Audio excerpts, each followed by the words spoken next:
ನಿಮಿಷ 30 ಸುದ್ದಿಗೆ ಸ್ವಾಗತ. ನಾನು ಶ್ರುತಿರಾಜ್, ನನ್ನ ಜೊತೆ ಇದ್ದಾರೆ ನನ್ನ ಕಲೀಗ್ ನಾನು ಧನುಶ್ರೀ. ಎಲೆಕ್ಷನ್ಗೆ ಸಂಬಂಧಪಟ್ಟ ಹಾಗೆ ಸಾಕಷ್ಟು ಸುದ್ದಿಗಳಿದೆ, ಅದನ್ನ ಕ್ವಿಕ್ ಆಗಿ ಒಂದೊಂದಾಗಿ ಬನ್ನಿ ನೋಡ್ತಾ ಹೋಗೋಣ. ವಿಧಾನಸಭೆ ಚುನಾವಣೆಯಲ್ಲಿ ಕಾಂಗ್ರೆಸ್ ಸಂಪೂರ್ಣ ಬಹುಮತದಿಂದ ಗೆಲುವು ಸಾಧಿಸಿದೆ. ಸದ್ಯ ಕಾಂಗ್ರೆಸ್ನಲ್ಲಿ ಸಿಎಂ ಯಾರಾಗ್ತಾರೆ ಅನ್ನೋ ಕುತೂಹಲ ಕೆರಳಿದೆ. ಸಿಎಂ ಕುರ್ಚಿಗಾಗಿ ಕಾಂಗ್ರೆಸ್ನಲ್ಲಿ ತೀವ್ರ ಪೈಪೋಟಿ ನಡೀತಾ ಇದೆ. ಇವತ್ತು ಸಂಜೆ ಕಾಂಗ್ರೆಸ್ ಶಾಸಕಾಂಗ ಪಕ್ಷದ ಸಭೆ ನಡೆಯುತ್ತೆ. ಶಾಸಕರ ಅಭಿಪ್ರಾಯವನ್ನ ಮೊದಲಿಗೆ ಪಡೆದುಕೊಳ್ತಾರೆ. ಇದಕ್ಕಾಗಿ ಕಾಂಗ್ರೆಸ್ನಿಂದ ಗೆದ್ದ ಎಲ್ಲ ಅಭ್ಯರ್ಥಿಗಳು ಕೂಡ ಬೆಂಗಳೂರಿಗೆ ಆಗಮಿಸ್ತಾ ಇದ್ದಾರೆ. ಇವತ್ತೇ ಶಾಸಕಾಂಗ ಪಕ್ಷದಲ್ಲಿ ಸಿಎಂ ಅಭ್ಯರ್ಥಿಯನ್ನ ಫೈನಲ್ ಮಾಡುವಂತಹ ಸಾಧ್ಯತೆ ಇದೆ. ನಾಳೆ ಪ್ರಮಾಣ ವಚನ ಸ್ವೀಕಾರ ಸಮಾರಂಭ ನಡೆಯುವಂತಹ ಸಾಧ್ಯತೆಗಳು ಕೂಡ ಕಂಡುಬರ್ತಾ ಇದೆ. ಇನ್ನು ಎಚ್.ಕೆ. ಪಾಟೀಲ್ ಮಾತನಾಡಿದ್ದು, ಸಂಜೆ ಶಾಸಕಾಂಗ ಪಕ್ಷದ ಸಭೆ ಇದೆ, ಅಲ್ಲಿ ಚರ್ಚೆ ಮಾಡ್ತೀವಿ ಅಂತ ಹೇಳಿದ್ರು. ಯಾರನ್ನ ಹೇಳ್ತಾರೋ ಅವರು ಮುಖ್ಯಮಂತ್ರಿ ಸರ್. ವರಿಷ್ಠ ಹೇಳ್ತಾರೆ ಸರ್, ಎಚ್.ಕೆ. ಪಾಟೀಲ್ಗೆ ಅರ್ಹತೆ ಇಲ್ವಾ ಅಂತ. ಅವರು ಹಿರಿಯರನ್ನ ಹೇಳ್ಬೋದು, ಅವರು ಯುವಕರನ್ನ ಹೇಳ್ಬೋದು. ಸರ್, ಮುಖ್ಯಮಂತ್ರಿ ಪದ ಅದನ್ನು ಮಾಡುವಂಥ ಸಂದರ್ಭದಲ್ಲಿ ಶಾಸಕಾಂಗವನ್ನು ವಿಶ್ವಾಸಕ್ಕೆ ತೆಗೆದುಕೊಂಡು ವರಿಷ್ಠರು ತಮ್ಮ ಅಂತಿಮವಾಗಿರ್ತಕ್ಕಂಥ ಮಾರ್ಗದರ್ಶನ ಮಾಡ್ತಾರೆ. ಅದರಂತೆ ನಾವೆಲ್ಲೂ ತಲೆಬಾರ್ದು. ಈಗ ಕ್ಷೇತ್ರದಲ್ಲಿ ನಮ್ಮ ಜನ ಆಶೀರ್ವಾದ ಮಾಡಿರ್ತಕ್ಕಂಥ ಈ ಹಿನ್ನೆಲೆಯೊಳಗೆ ನಾವೆಲ್ಲ ಇಲ್ಲಿ ಬಂದಿದ್ದೇವೆ. ಕರ್ನಾಟಕದ ಜನ ಕಾಂಗ್ರೆಸ್ ಸರ್ಕಾರ ಮಾಡಬೇಕು ಅಂತ ನಿರ್ಣಯ ಮಾಡಿದೆ. ಅತ್ಯಂತ ಸರಳವಾಗಿ, ಸುಗಮವಾಗಿ, ಜನರಿಗೆ ಮೆಚ್ಚುಗೆ ಆಗುವ ರೀತಿಯಲ್ಲಿ ಈ ಪ್ರಕ್ರಿಯೆ ಆಗಬೇಕು ಅಂತ. ಇನ್ನು ಕಾಂಗ್ರೆಸ್ ಶಾಸಕಾಂಗದ ಸಭೆ ಹಿನ್ನೆಲೆ ಸಿದ್ದರಾಮಯ್ಯ ಬೆಂಬಲಿಗರು ರಣತಂತ್ರವನ್ನ ರೂಪಿಸಿದ್ದಾರೆ. ಬೆಂಗಳೂರಿನ ಕನ್ನಿಂಗ್ ಹ್ಯಾಮ್ ರಸ್ತೆಯಲ್ಲಿರುವ ಶಾಸಕ ಭೈರತಿ ಸುರೇಶ್ ಅಪಾರ್ಟ್ಮೆಂಟ್ನಲ್ಲಿ ರಹಸ್ಯ ಮೀಟಿಂಗ್ ನಡೆಸಿದರು. ಇನ್ನು ಸಭೆಯಲ್ಲಿ ಮಾಜಿ ಸಿಎಂ ಸಿದ್ದರಾಮಯ್ಯ, ಎಂಬಿ ಪಾಟೀಲ್, ದಿನೇಶ್ ಗುಂಡೂರಾವ್, ಕೆಜೆ ಜಾರ್ಜ್, ಭೈರತಿ ಸುರೇಶ್, ಜಮೀರ್ ಸೇರಿ ಹಲವರು ನಾಯಕರು ಭಾಗಿಯಾಗಿದ್ದರು. ಇನ್ನು ಸಿದ್ದರಾಮಯ್ಯರನ್ನೇ ಮುಖ್ಯಮಂತ್ರಿ ಮಾಡುವಂತೆ ಸಭೆಯಲ್ಲಿ ಒಮ್ಮತದ ನಿರ್ಧಾರವನ್ನ ಕೈಗೊಳ್ಳಲಾಗಿದೆಯಂತೆ. ಸಿಎಂಪಿ ಸಭೆ ಇದೆ, ಎಲ್ಲ ಶಾಸಕರ ಅಭಿಪ್ರಾಯ ಕೂಡ ತಗೊಳ್ತಾರೆ. ಮತ್ತೆ ಯಾವ ರೀತಿಯಾಗಿ ತೀರ್ಮಾನ ಹೈಕಮಾಂಡ್ ಮಾಡ್ತದೆ, ಎಲ್ಲ ಸುಸೂತ್ರವಾಗಿ ಆಗ್ತದೆ. ನನಗಂತೂ ಅನ್ಸುತ್ತೆ ಯಾವ ತೊಂದರೆ ಇರೋದಿಲ್ಲ. ಅದರಿಂದ ಯಾವ ಗೊಂದಲ ಏನಿಲ್ಲ. ನಾನು ಇನ್ನೂ ಸಿದ್ದರಾಮಯ್ಯ ಅವರಿಗೆ ಭೇಟಿ ಮಾಡಿಲ್ಲ. ಇವತ್ತು ನಮ್ಮ ಕೆಲವು ಫ್ರೆಂಡ್ಸ್ ನಾವು ಸುಮ್ಮನೆ ಸೇರಿದ್ದೇವೆ. ಈಗ ಸಿದ್ದರಾಮಯ್ಯ ಅವರು ಕಾಂಗ್ರೆಸ್ ಲೆಜಿಸ್ಲೇಚರ್ ಪಾರ್ಟಿ ಲೀಡರ್ ಆಗಿದ್ದಾರೆ, ನಮ್ಮೆಲ್ಲರ ನಾಯಕರಾಗಿದ್ದಾರೆ. ಅವ್ರಿಗೂ ಭೇಟಿ ಮಾಡ್ತೀವಿ, ಡಿ.ಕೆ. ಶಿವಕುಮಾರ್ ಅವ್ರಿಗೂ ಭೇಟಿ ಮಾಡ್ತೀವಿ. ಅದು ಸಹಜ ಅಲ್ವಾ? ಸೊ ಅದೇ ಬೇರೆ. ಇವತ್ತು ಶಾಸಕಾಂಗ ಪಕ್ಷದ ಸಭೆ ಕರೆದು ನಮ್ಮೆಲ್ಲರ ಅಭಿಪ್ರಾಯವನ್ನು ಕೇಳಿದಾಗ ನಾವು ಮಾತನಾಡ್ತೀವಿ ಅಲ್ಲಿ. ಸಿದ್ದರಾಮಯ್ಯ, ಡಿಕೆ ಶಿವಕುಮಾರ್ ನಡುವೆ ಸಿಎಂ ಕುರ್ಚಿ ಗುದ್ದಾಟ ಜೋರಾಗಿದೆ. ಸಿದ್ದರಾಮಯ್ಯನವರ ಪರ ಬೆಂಬಲಿಗರು ಬ್ಯಾಟ್ ಬೀಸುತ್ತಿದ್ದಾರೆ. ಇತ್ತ ಡಿಕೆಶಿ ನಾನು ಕೂಡ ಸಿಎಂ ಆಕಾಂಕ್ಷಿ ಅಂತ ಹೇಳ್ತಿದ್ದಾರೆ. ಹೀಗಾಗಿ ಎಐಸಿಸಿ ಅಧ್ಯಕ್ಷ ಮಲ್ಲಿಕಾರ್ಜುನ್ ಖರ್ಗೆ ದೆಹಲಿಗೆ ತೆರಳಿದ್ದಾರೆ. ಸೋನಿಯಾ ಗಾಂಧಿ, ರಾಹುಲ್ ಗಾಂಧಿ ಅವರ ಬುಲಾವ್ ಮೇರೆಗೆ ಖರ್ಗೆ ದೆಹಲಿಗೆ ಹೋಗಿದ್ದಾರೆ. ಹೈಕಮಾಂಡ್ ಜೊತೆ ಸಿಎಂ ಅನ್ನ ಯಾರನ್ನಾಗಿ ಮಾಡಬೇಕು ಅನ್ನೋದ್ರ ಬಗ್ಗೆ ವಿಸ್ತಾರವಾಗಿ ಚರ್ಚೆಯನ್ನು ನಡೆಸಿದ್ದಾರೆ. ಇನ್ನು ಸಿದ್ದು ಬೆಂಬಲಿಗರ ಸೀಕ್ರೆಟ್ ಸಭೆ ಬಳಿಕ ಖರ್ಗೆ ನಿವಾಸಕ್ಕೆ ಕಾಂಗ್ರೆಸ್ ಶಾಸಕರ ದಂಡು ಭೇಟಿ ನೀಡಿತ್ತು. ಈ ವೇಳೆ ಸಿದ್ದರಾಮಯ್ಯರನ್ನೇ ಸಿಎಂ ಮಾಡಬೇಕು ಅಂತ ಹೇಳಿ ಸಿದ್ದು ಆಪ್ತರು ಒತ್ತಡವನ್ನ ಹೇರಿದ್ದಾರಂತೆ. ಇತ್ತ ಮಾಜಿ ಸಿಎಂ ಸಿದ್ದರಾಮಯ್ಯ ಮನೆಗೆ ಭದ್ರತೆಯನ್ನ ಹೆಚ್ಚಿಸಲಾಗಿದೆ. ಹೆಚ್ಚಿನ ಸಂಖ್ಯೆಯಲ್ಲಿ ಪೊಲೀಸರನ್ನು ಕೂಡ ನಿಯೋಜನೆ ಮಾಡಲಾಗಿದೆ.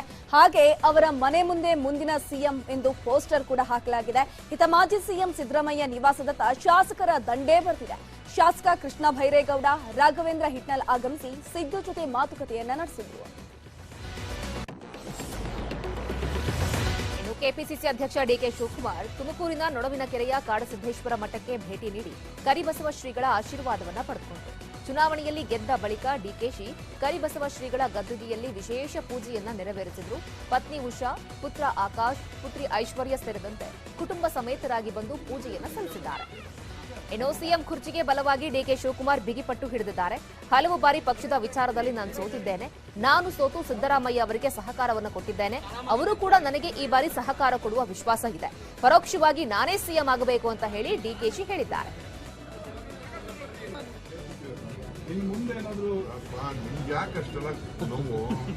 ನಾವು ಚೆನ್ನಾಗಿದ್ದೀವಿ. ನಿಮಗೆ ಸಮಾಧಾನ ಇಲ್ಲ. ಇಲ್ಲಿ ತನಕ ಹೈಕಮಾಂಡ್ ಡಿಸಿಷನ್ ತಗೊಂಡು ಬಂದಿದೆ, ಅದ್ರ ಪ್ರಕಾರ ನಡ್ಕೊಂಡಿದ್ದಾರೆ. ಹಂಗೆ ಮುಂದೆ ಇರುತ್ತೆ. ಅವರು ಸಮಾಧಾನ ಇತ್ತು ಇಲ್ಲೋ ನಾನು ಮಾಡುವಾಗ, ಈಗ ನಾನು ಮಾಡಿದ್ಮೇಲೆ ಅವ್ರು ನನ್ನ ಕೋಪರೇಷನ್ ಕೊಟ್ಟಿದ್ರು, ಮಾಡಿದ್ರು. ನನಗೆ ನಾನು ಅವ್ರಿಗೆ ಮಾಡಿದಾಗ ನಾನು ಮಂತ್ರಿ ಇಲ್ಲದೆ ಹೋದಾಗ ನಾನು ತಾಳ್ಮೆಯಿಂದ ಇರಲಿಲ್ಲ. ಯಾವುದು ತೊಂದರೆ ಇಲ್ರಪ್ಪ. ಯಾವಾಗ ಸರ್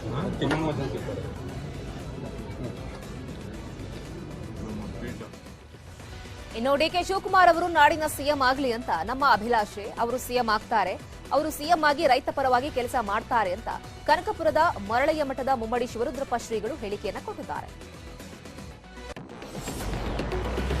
ಇನ್ನು ನಾಳೆ ಕೆಪಿಸಿಸಿ ಅಧ್ಯಕ್ಷ ಡಿಕೆ ಶಿವಕುಮಾರ್ ಅವರ 61ನೇ ಹುಟ್ಟುಹಬ್ಬ. ಈ ಹಿನ್ನೆಲೆ ಡಿಕೆಶಿ ಮನೆ ಬಳಿ ಅಭಿಮಾನಿಗಳು ಫ್ಲೆಕ್ಸ್ಗಳನ್ನ ಹಾಕಿದ್ದಾರೆ. ಇನ್ನು ಫ್ಲೆಕ್ಸ್ನಲ್ಲಿ ನೂತನ ಸಿಎಂಗೆ ಹುಟ್ಟುಹಬ್ಬದ ಶುಭಾಶಯಗಳು ಎಂದು ಅಭಿಮಾನಿಗಳು ಶುಭ ಕೋರಿದ್ದಾರೆ.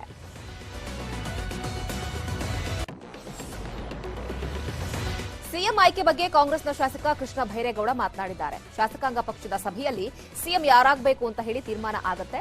ಅಲ್ಲಿವರೆಗೂ ಕೂಡ ಯಾವುದೇ ಗೊಂದಲ ಇಲ್ಲದೆ ಚುನಾವಣೆ ಮಾಡಿದ್ದೇವೆ ಇಲ್ಲಿವರೆಗೆ. ಅದೇ ರೀತಿ ಸುಗಮವಾಗಿ ನಾಯಕತ್ವದ ತೀರ್ಮಾನವನ್ನು ಕೂಡ ಮಾಡ್ತೇವೆ ಅಂತ ಕೃಷ್ಣ ಭೈರೇಗೌಡ ಹೇಳಿದ್ದಾರೆ.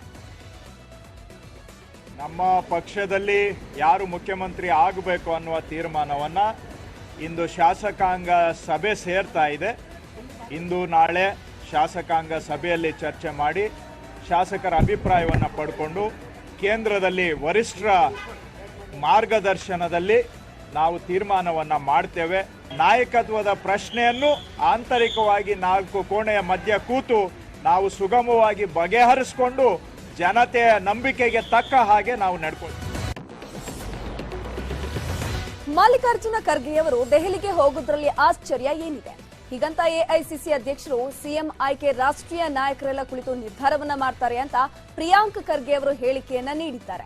ಮಲ್ಲಿಕಾರ್ಜುನ ಖರ್ಗೆ ಸಿಎಂ ಆಗ್ತಾರಾ ಎಂಬ ಪ್ರಶ್ನೆಗೆ ನಮ್ಮ ತಂದೆ ಮುಖ್ಯಮಂತ್ರಿಗಳನ್ನ ಆಯ್ಕೆ ಮಾಡುವ ಸ್ಥಾನದಲ್ಲಿ ಇದ್ದಾರೆ, ಮತ್ತ್ಯಾಕೆ ಸಿಎಂ ಸ್ಥಾನದ ಆಸೆ ಪಡಬೇಕು ಅಂತ ಹೇಳಿಕೆಯನ್ನ ನೀಡಿದ್ರು. ಎಐಸಿಸಿ ಅಧ್ಯಕ್ಷರಿದ್ದಾರೆ ಸರ್, ಡೆಲ್ಲಿಗೆ ಹೋಗೋದ್ರಲ್ಲಿ ಆಶ್ಚರ್ಯ ಏನು? ಬೆಂಗಳೂರಿಗೆ ಬಂದ್ರೆ ಆಶ್ಚರ್ಯ ಪಡ್ಬೇಕು ನೀವು. ಯಾವುದೇ ಶಾಸಕಾಂಗ ಪಕ್ಷದಲ್ಲಿ ಎಐಸಿಸಿ ಅಧ್ಯಕ್ಷರು ಕೂಡೋದಿಲ್ಲ.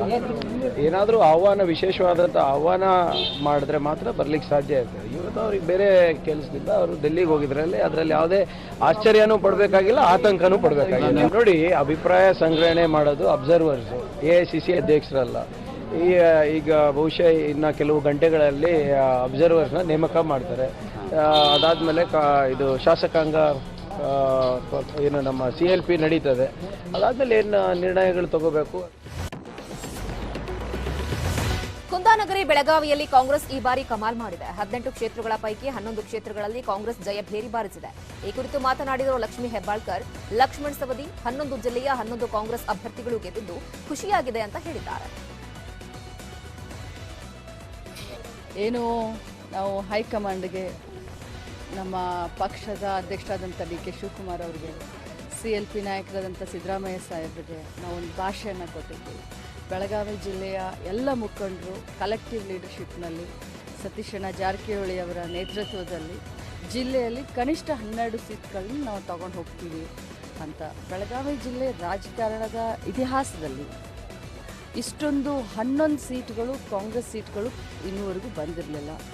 ಭಾಳ ಅಭಿಮಾನದಿಂದ CLP ಮೀಟಿಂಗ್ನಲ್ಲಿ ಮುಖ ಎತ್ತಿ ಮಾತಾಡುವಂಥ ಒಂದು ಧೈರ್ಯ ಇಟ್ಕೊಂಡು ಹೋಗ್ತಾ ಇದ್ದೀವಿ. ಯಾಕಂದರೆ 135ರಲ್ಲಿ ಬೆಳಗಾವಿಯವರೇ 11 ಜನ ನಾವು ಹೋಗ್ತಾ ಇದ್ದೀವಿ ಅಂದರೆ ನಿಜವಾಗ್ಲೂ ಭಾಳ ಸ್ವಾಭಿಮಾನದ ಒಂದು ಪ್ರತೀಕ.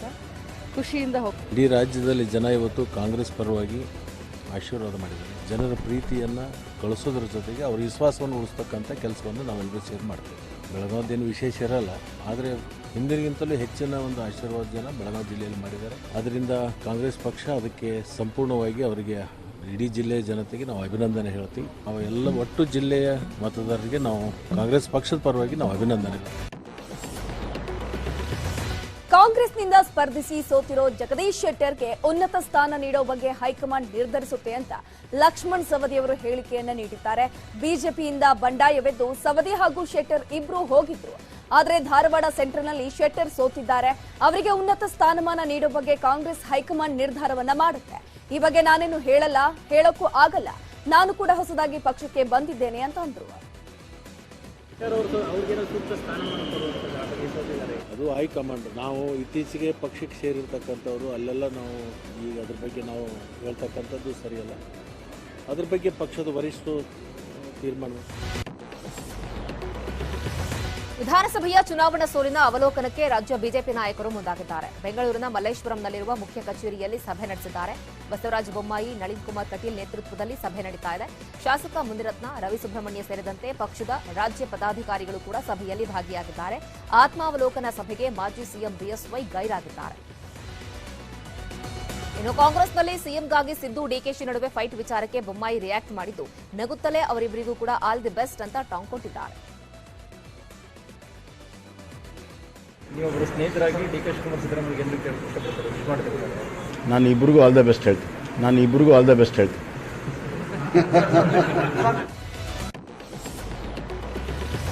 ವಿಧಾನಸಭೆ ಚುನಾವಣೆಯಲ್ಲಿ ಬಿಜೆಪಿ ಹೀನಾಯವಾಗಿ ಸೋಲ್ತಿದ್ದಂತೆ ಪಕ್ಷದ ರಾಷ್ಟ್ರೀಯ ಸಂಘಟನಾ ಪ್ರಧಾನ ಕಾರ್ಯದರ್ಶಿ ಬಿಎಲ್ ಸಂತೋಷ್ ಫೇಸ್ಬುಕ್ನಲ್ಲಿ ಒಂದು ಪೋಸ್ಟ್ ಅನ್ನು ಮಾಡಿದ್ದಾರೆ. ಇದು ಇದೀಗ ಕುತೂಹಲಕ್ಕೆ ಕಾರಣವಾಗಿದೆ. ಕಲಿಯುತ್ತೇವೆ ಸೋಲಿನಿಂದ, ಹಿನ್ನಡೆಗಳಿಂದ, ತಪ್ಪುಗಳಿಂದ. ಉತ್ತರಿಸುತ್ತೇವೆ ಟೀಕೆಗಳಿಗೆ, ಕುಹಕಗಳಿಗೆ, ಒಡಕು ಮಾತುಗಳಿಗೆ ನಮ್ಮ ಗತಿಶೀಲತೆಯಿಂದ. ನಾವು ಇಲ್ಲಿಯೇ ಬಂದವರು, ಗೆಲ್ಲಲಿಕ್ಕೆ ಬಂದವರು. ನಮಗೆ ಸೋಲು ಕ್ಷಣಿಕ, ಮುನ್ನಡೆ ಸತತ ಎಂದು ಬರೆದುಕೊಂಡಿದ್ದಾರೆ. ಅಲ್ಲದೆ ಇನ್ನು 1 ವರ್ಷದ ಒಳಗಾಗಿ 31,000ಕ್ಕೆ ಮತ್ತೆ 10,000 ಸೇರಿಸಿ 41,000 ಬೂತ್ಗಳಲ್ಲಿ ಮುನ್ನಡೆಯನ್ನ ಸಾಧಿಸಿ ತೋರಿಸುತ್ತೇವೆ ಎಂದು ಬಿಎಲ್ ಸಂತೋಷ್ ಕಾಂಗ್ರೆಸ್ಗೆ ಸವಾಲನ್ನ ಹಾಕಿದ್ದಾರೆ. ಈ ಸಲ ವಿಧಾನಸಭಾ ಚುನಾವಣೆಯಲ್ಲಿ ಬಿಜೆಪಿಯ ಪ್ರಭಾವಿ ನಾಯಕರಾದ ಸಿಟಿ ರವಿ ಚಿಕ್ಕಮಗಳೂರಿನಿಂದ ಸೋತಿದ್ದಾರೆ. ಸದ್ಯ ಸಿಟಿ ರವಿ ತಮ್ಮ ಬೆಂಬಲಿಗರಿಗೆ ಪತ್ರವೊಂದನ್ನು ಬರೆದಿದ್ದಾರೆ. ಚಿಕ್ಕಮಗಳೂರಿನ ಜನ ನೀಡಿರುವ ಜನಾದೇಶಕ್ಕೆ ತಲೆಬಾಗ್ತೇನೆ. ಇದು ಸಿದ್ಧಾಂತದ ಸೋಲಲ್ಲ, ವೈಯಕ್ತಿಕವಾದ ಸೋಲು. ಚುನಾವಣೆಯಲ್ಲಿ ಸೋಲು ಗೆಲುವು ಸಾಮಾನ್ಯ. ಅದರಂತೆ ಸಮಚಿತ್ತದಿಂದ ಸೋಲನ್ನ ಸ್ವೀಕರಿಸಿದ್ದೇನೆ. ಕಾರ್ಯಕರ್ತರು ಧೃತಿಗೆಡದೆ ಮತ್ತೊಮ್ಮೆ ಪಕ್ಷವನ್ನ ಇನ್ನಷ್ಟು ಬಲಪಡಿಸುವುದಕ್ಕೆ ಶ್ರಮಿಸೋಣ ಅಂತ ಹೇಳಿದ್ದಾರೆ. ಜಯನಗರ ಕ್ಷೇತ್ರ ಮತ ಎಣಿಕೆ ಹಾವು ಏಣಿ ಆಟದಲ್ಲಿ ಕಾಂಗ್ರೆಸ್ ಅಭ್ಯರ್ಥಿ ಸೌಮ್ಯ ರೆಡ್ಡಿ ಸೋತಿದ್ದಾರೆ. ಬಿಜೆಪಿ ಅಭ್ಯರ್ಥಿ ಸಿಕೆ ರಾಮಮೂರ್ತಿ 16 ಮತಗಳ ಅಂತರದಲ್ಲಿ ಗೆದ್ದಿದ್ದಾರೆ. 6 ಬಾರಿ ನಡೆದ ಮತ ಎಣಿಕೆಯಲ್ಲಿ ಮೊದಲ 4 ಬಾರಿ ಸೌಮ್ಯ ರೆಡ್ಡಿ ಗೆದ್ದಿದ್ರು. ಆದರೆ ಮರುಮತ ಎಣಿಕೆಗೆ ರಾಮಮೂರ್ತಿ ಅವರು ಆಗ್ರಹಿಸಿದ್ರು. 5 ಮತ್ತು 6ನೇ ರೌಂಡ್ನಲ್ಲಿ ರಾಮಮೂರ್ತಿ ಪರ ಫಲಿತಾಂಶ ಬಂತು. ಇದರಿಂದ ಕಂಗಾಲಾದ ಸೌಮ್ಯ ರೆಡ್ಡಿ ಕಣ್ಣೀರು ಹಾಕುತ್ತಾ ಹೊರಬಂದ್ರು. ಇನ್ನು ಕಾಂಗ್ರೆಸ್ ಸೋತ ಹಿನ್ನೆಲೆ ಕಾಂಗ್ರೆಸ್ ಕಾರ್ಯಕರ್ತರ ಪ್ರತಿಭಟನೆ ನಡೆಸಿದ್ರು.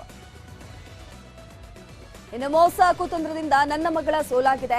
ಸಂಸದ ತೇಜಸ್ವಿ ಸೂರ್ಯ ಮತಗಟ್ಟೆಗೆ ಯಾಕೆ ಬಂದಿದ್ರು, ಅಸಿಂಧು ಮತಗಳನ್ನ ಮತ್ತೆ ಯಾಕೆ ಎಣಿಕೆ ಮಾಡಿದ್ರು ಅಂತ ಚುನಾವಣಾ ಅಧಿಕಾರಿಗಳ ವಿರುದ್ಧ ರಾಮಲಿಂಗಾರೆಡ್ಡಿ ಕಿಡಿಕಾರಿದ್ರು. ಯಾವುದೇ ಮೋಸ ಕುತಂತ್ರದಿಂದ ಗೆಲುವು ಸಾಧಿಸಿಲ್ಲ, ಇದು ನ್ಯಾಯಯುತ ಗೆಲುವು ಅಂತ ನ್ಯೂಸ್ 18ಗೆ ಜಯನಗರದ ಬಿಜೆಪಿ ವಿಜೇತ ಅಭ್ಯರ್ಥಿ ರಾಮಮೂರ್ತಿ ಹೇಳಿದ್ರು. ನಾವು ಯಾವ ಒತ್ತಡವನ್ನು ಕೂಡ ಹಾಕಿಲ್ಲ. ಇನ್ನು ಅವರು ದೌರ್ಜನ್ಯ ಮಾಡಿದ್ರು. ಮತಗಟ್ಟೆಗೆ ರಾಮಲಿಂಗಾರೆಡ್ಡಿ ಯಾಕೆ ಬರಬೇಕಾಗಿತ್ತು? ಅವರು ಬಂದು ಅಲ್ಲೇ ಕೂತಾಗ ನಾನು ಅಶೋಕ್ ಹಾಗೆ ತೇಜಸ್ವಿ ಸೂರ್ಯ ಅವರನ್ನ ಬರೋದಕ್ಕೆ ಹೇಳಿದೆ. ಮೊದಲು ಸೌಮ್ಯ ರೆಡ್ಡಿಯವರೇ ಮರು ಎಣಿಕೆಗೆ ಅರ್ಜಿ ಹಾಕಿದ್ರು. ಅಧಿಕಾರಿಗಳ ಮೇಲೆ ಧಮಕಿ ಹಾಕೋದು ಸರಿಯಲ್ಲ, ಕೋರ್ಟ್ಗೆ ಹೋಗ್ಲಿ, ಸಮಸ್ಯೆ ಇಲ್ಲ ಅಂತ ಹೇಳಿದ್ರು.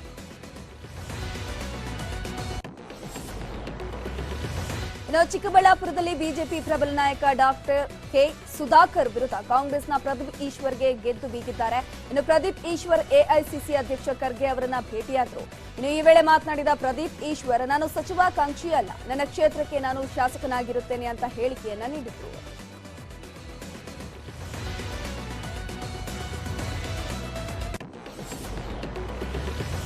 ಯಶವಂತಪುರ ಶಾಸಕ ಎಸ್ಟಿ ಸೋಮಶೇಖರ್ ಮಂಡ್ಯದ ಶ್ರೀ ಕ್ಷೇತ್ರ ಆದಿಚುಂಚನಗಿರಿಗೆ ಭೇಟಿ ನೀಡಿ ಕಾಲಭೈರವೇಶ್ವರನ ದರ್ಶನವನ್ನ ಪಡೆದರು. ಈ ವೇಳೆ ಮಾತನಾಡಿದ ಎಸ್ಟಿಎಸ್, ಪಕ್ಷದ ಸೋಲಿನ ಬಗ್ಗೆ ಪರಾಮರ್ಶೆ ಮಾಡ್ತೇವೆ ಅಂತಂದರು. ಶಿವಮೊಗ್ಗದ ಸೊರಬದಲ್ಲಿ ಕಾಂಗ್ರೆಸ್ನ ಮಧು ಬಂಗಾರಪ್ಪ ಜಯಬೇರಿಯನ್ನ ಬಾರಿಸಿದ್ದಾರೆ. ಮಿನಿಸ್ಟರ್ ರೇಸ್ನಲ್ಲಿ ಬಂಗಾರಪ್ಪ ಕೂಡಿ ಮೊದಲ ಸ್ಥಾನದಲ್ಲಿದ್ದಾರೆ.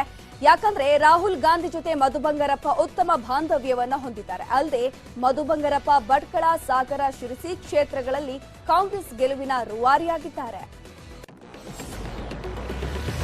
ಮಂಡ್ಯ ಜಿಲ್ಲೆಯಲ್ಲಿ ಈ ಬಾರಿ ಕಾಂಗ್ರೆಸ್ ಕಮಾಲ್ ಮಾಡಿದೆ. ಜಿಲ್ಲೆಯ 5 ಕ್ಷೇತ್ರಗಳಲ್ಲಿ ಕಾಂಗ್ರೆಸ್ ಗೆದ್ದು ಬೀಗಿದೆ. ಗೆದ್ದ ಖುಷಿಯಲ್ಲಿರುವ ಶಾಸಕರು ಇವತ್ತು ಶ್ರೀ ಕ್ಷೇತ್ರ ಆದಿಚುಂಚನಗಿರಿಗೆ ಭೇಟಿ ನೀಡಿ ಕಾಲಭೈರವೇಶ್ವರನ ದರ್ಶನ ಪಡೆದರು. ಮಂಡ್ಯ ಜಿಲ್ಲೆಯ ನೂತನ ಕಾಂಗ್ರೆಸ್ನ ಶಾಸಕರಾದ ಚೆಲುವರಾಯಸ್ವಾಮಿ, ರಮೇಶ್ ಬಾಬು ಬಂಡಿಸಿದ್ದೇಗೌಡ, ರೈತ ಸಂಘದ ದರ್ಶನ್ ಪುಟ್ಟಣ್ಣಯ್ಯ, ನರೇಂದ್ರ ಸ್ವಾಮಿ ಹಾಗೂ ಮಂಡ್ಯ ಶಾಸಕ ರವಿಕುಮಾರ್ ಗಾಣಿಗ ಕಾಲಭೈರವೇಶ್ವರನ ದರ್ಶನವನ್ನ ಪಡೆದಿದ್ದಾರೆ. ಚಾಮರಾಜನಗರ ಹಾಗೂ ವರ್ಣಾ ಕ್ಷೇತ್ರದಲ್ಲಿ ಸ್ಪರ್ಧಿಸಿದ್ದ ಬಿಜೆಪಿ ಅಭ್ಯರ್ಥಿ ವಿ ಸೋಮಣ್ಣ 2 ಕ್ಷೇತ್ರದಲ್ಲೂ ಸೋತಿದ್ದಾರೆ. ಹೀಗಾಗಿ ಮುಜುಗರದಿಂದ ಬೆಂಗಳೂರಿಗೆ ವಾಪಸ್ಸಾಗಿದ್ದಾರೆ. ಬೆಂಗಳೂರಿನಲ್ಲಿ ಮಾತನಾಡಿದ ಸೋಮಣ್ಣ, ಹೈಕಮಾಂಡ್ ಸೂಚನೆ ಮೇರೆಗೆ ಹೋಗಿ ಸ್ಪರ್ಧಿಸಿದ್ದೆ, ಆದ್ರೆ ಏನ್ ಮಾಡೋದು, ಸೋತಿದ್ದೇನೆ ಎಂದರು. ಇನ್ನು ಯಡಿಯೂರಪ್ಪ ಅವರನ್ನ ಪಕ್ಷ ಮೂಲೆ ಗುಂಪು ಮಾಡಲ್ಲ, ಬಿಜೆಪಿ ಸೋಲಿಗೆ ಬಿಎಸ್ವೈ ವಿಚಾರ ಕಾರಣ ಅಲ್ಲ ಅಂತ ಹೇಳಿಕೆಯನ್ನ ನೀಡಿದರು. Welcome back. ಉಳಿದ 10 ಸುದ್ದಿಗಳನ್ನ ಒಂದೊಂದಾಗಿ ಕ್ವಿಕ್ ಆಗಿ ನೋಡ್ತಾ ಹೋಗೋಣ. ಹೊನ್ನಾಳಿಯಲ್ಲಿ ಸೋಲನ್ನು ಅನುಭವಿಸಿದ ರೇಣುಕಾಚಾರ್ಯ ರಾಜಕೀಯದಿಂದ ಹಿಂದೆ ಸರಿಯೋದಾಗಿ ಘೋಷಣೆಯನ್ನ ಮಾಡಿದ್ದಾರೆ. ಹೀಗಾಗಿ ರೇಣುಕಾಚಾರ್ಯ ಅಭಿಮಾನಿಗಳು ಅವರ ಮನೆ ಮುಂದೆ ನಿಂತು ಧರಣಿಯನ್ನ ನಡೆಸಿದ್ದಾರೆ. ಇದೇ ವೇಳೆ ಅಭಿಮಾನಿಯೊಬ್ಬ ಕುತ್ತಿಗೆಗೆ ಟವಲ್ ಬಿಗಿದುಕೊಂಡು ಆತ್ಮಹತ್ಯೆ ಮಾಡಿಕೊಳ್ಳೋದಾಗಿ ಹೈ ಡ್ರಾಮಾವನ್ನೇ ಮಾಡಿದ್ದ ರೇಣುಕಾಚಾರ್ಯ ಅವರು ರಾಜಕೀಯದಿಂದ ಹಿಂದೆ ಸರಿಬಾರದು ಅಂತ ಅಭಿಮಾನಿಗಳು ಪಟ್ಟಣ ಹಿಡಿದಿದ್ರು. ಚಿಕ್ಕಮಗಳೂರಿನಲ್ಲಿ ಬಿಜೆಪಿ ಅಭ್ಯರ್ಥಿ ಸಿಟಿ ರವಿಯನ್ನ ಸೋಲಿಸುವುದಕ್ಕೆ ಕಾರಣರಾದ ಭೋಜೇಗೌಡರಿಗೆ ಕಾಂಗ್ರೆಸ್ ಹಾಗೂ ಜೆಡಿಎಸ್ ಕಾರ್ಯಕರ್ತರು ಹಾಲಿನ ಅಭಿಷೇಕ ಮಾಡಿದ್ದಾರೆ. ಕಾಂಗ್ರೆಸ್ ಅಭ್ಯರ್ಥಿ ತಮ್ಮಯ್ಯ ಗೆಲುವಿಗಾಗಿ ಕಾಂಗ್ರೆಸ್ ಸಂಭ್ರಮಾಚರಣೆ ಮಾಡಿದೆ. ಸಿಟಿ ರವಿಯನ್ನ ಸೋಲಿಸಲು ಕಾಂಗ್ರೆಸ್ ಜೊತೆ ಜೆಡಿಎಸ್ನ ಭೋಜೇಗೌಡ ಒಪ್ಪಂದ ಮಾಡಿಕೊಂಡಿದ್ರು. ಅದರಂತೆಯೇ ಈಗ ಸಿಟಿ ರವಿ ಸೋಲಿನ ಬಳಿಕ ಭೋಜೇಗೌಡಗೆ ಕಾರ್ಯಕರ್ತರು ಹಾಲಿನ ಅಭಿಷೇಕವನ್ನ ಮಾಡಿದ್ದಾರೆ. ರಾಜ್ಯದಲ್ಲಿ ಜೆಡಿಎಸ್ ಪರಿಸ್ಥಿತಿ ಕೆಟ್ಟದಾಗಿದೆ. ಅಧಿಕಾರಕ್ಕೆ ಬರದೇ ಇದ್ರೆ ವಿಸರ್ಜನೆ ಮಾಡ್ತೇನೆ ಎಂದು ಕುಮಾರಸ್ವಾಮಿ ಹೇಳಿದ್ರು. ಈಗ ಪಕ್ಷ ವಿಸರ್ಜನೆ ಮಾಡಿ ತೋರಿಸಲಿ ಅಂತ ಎಸ್ಆರ್ ಶ್ರೀನಿವಾಸ್ ಸವಾಲ್ ಹಾಕಿದ್ರು.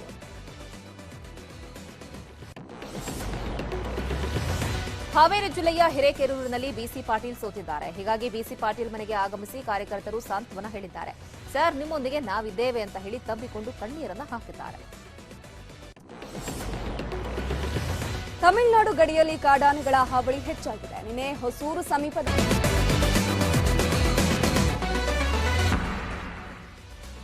Welcome back. ಉಳಿದ ಸುದ್ದಿಗಳನ್ನ ನೋಡ್ತಾ ಹೋಗೋಣ. ಕೇರಳದ ಕೊಚ್ಚಿಯಲ್ಲಿ ಬರೋಬ್ಬರಿ 15,000 ಕೋಟಿ ಮೌಲ್ಯದ ಡ್ರಗ್ಸ್ ಸೀಸ್ ಮಾಡಲಾಗಿದೆ. ಸುಮಾರು 2,500 ಕೆಜಿ ಮೌಲ್ಯದ ಡ್ರಗ್ಸ್ ಸೀಸ್ ಆಗಿದೆ. ಭಾರತೀಯ ನೌಕಾಪಡೆ ಹಾಗೂ ಎನ್ಸಿಬಿ ಜಂಟಿ ಕಾರ್ಯಾಚರಣೆಯಲ್ಲಿ ಇಷ್ಟು ದೊಡ್ಡ ಮೊತ್ತದ ಡ್ರಗ್ ಇದೀಗ ಸೀಸ್ ಮಾಡಲಾಗಿದೆ. ಮಹಾರಾಷ್ಟ್ರದ ಅಕೋಲಾದ ಓಲ್ಡ್ ಸಿಟಿ ಪೊಲೀಸ್ ಠಾಣಾ ವ್ಯಾಪ್ತಿಯಲ್ಲಿ ಕ್ಷುಲ್ಲಕ ಕಾರಣಕ್ಕೆ 2 ಗುಂಪುಗಳ ನಡುವೆ ಗಲಾಟೆಯಾಗಿದೆ. ಈ ಗಲಾಟೆ ಗದ್ದಲದಲ್ಲಿ ಕೆಲ ವಾಹನಗಳಿಗೆ ಕಿಡಿಗೇಡಿಗಳು ಬೆಂಕಿ ಹಚ್ಚಿದ್ದಾರೆ. ವಾಹನಗಳು ಸಂಪೂರ್ಣವಾಗಿ ಸುಟ್ಟು ಕರಕಲಾಗಿದೆ. ಹರಿಯಾಣದ ಗುರುಗ್ರಾಮ್ನಲ್ಲಿ ಗಾಲ್ಫ್ ಕೋರ್ಸ್ ರಸ್ತೆ ಬಳಿಯ ವೈನ್ ಶಾಪ್ನಲ್ಲಿ ಬೆಂಕಿ ಕಾಣಿಸಿಕೊಂಡಿದೆ. ಬೆಂಕಿ ಕೆನ್ನಾಲಿಗೆಗೆ ವೈನ್ ಶಾಪ್ ಸಂಪೂರ್ಣ ಸುಟ್ಟು ಕರಕಲಾಗಿದೆ.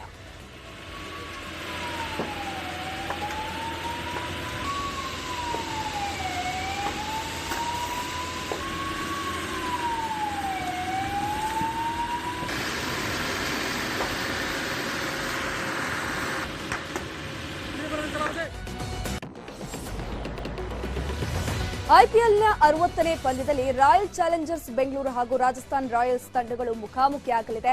ಜೈಪುರದಲ್ಲಿ ನಡೆಯಲಿರುವ ಈ ಪಂದ್ಯದಲ್ಲಿ ಆರ್ಸಿಬಿ ಪಾಲಿಗೆ ಗೆಲುವು ಅನಿವಾರ್ಯ. ಆರ್ಸಿಬಿಗೆ ಮಾಡು ಇಲ್ಲವೇ ಮಡಿ ಪಂದ್ಯ.